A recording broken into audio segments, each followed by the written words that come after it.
কত কিছু চাইলাম, পাইলাম না, দিল না আল্লাহ। বলে না আপনার সব দোয়া কবুল, তবে কবুল হওয়ার 3টা সিস্টেম আছে। কয়টা? চান্দুল্লার ভাইয়েরা মনে থাকবে কয়টা? আপনি যত দোয়া করছেন সব কবুল, কারণ আল্লাহর কাছে কিছু চাইলে আল্লাহ ফিরায় দিতে জানে না। আল্লাহ জানেই না কেমনে ফিরায় দিতে হয়। সুবহানাল্লাহ কোন?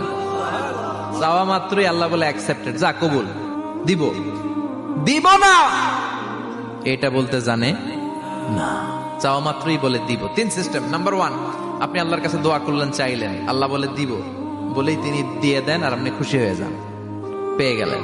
নাম্বার 2, আপনি আল্লাহর কাছে দোয়া করলেন, চাইলেন, তখনও আল্লাহ বলে দিব, তবে এখন না, সবুর, একটু পরে দিব। কখন দিলে আমার জন্য ভালো, আমার চেয়েও ভালো জানে কে, পরে দিবে।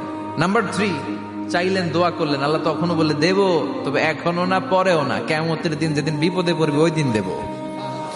যেদিন তোর বাবা তোরে চিনবে না, তোর মা তোরে চিনবে না, বন্ধু বন্ধুরে চিনবে না, পীর সাহেব মুরিদরে চিনবে না, মুরিদ পীর সাহেবরে চিনবে না, ইমাম সাহেব মুসল্লিরে চিনবে না, মুসল্লি ইমাম সাহেবরে চিনবে না, কেউ কাউরে চিনবে না। ওই কঠিন দিনে তোরে আমি বাঁচাইয়া দেব।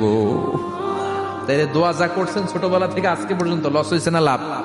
লস না লাভ? এজন্য বেশি বেশি দোয়া করার দরকার আছে না নাই?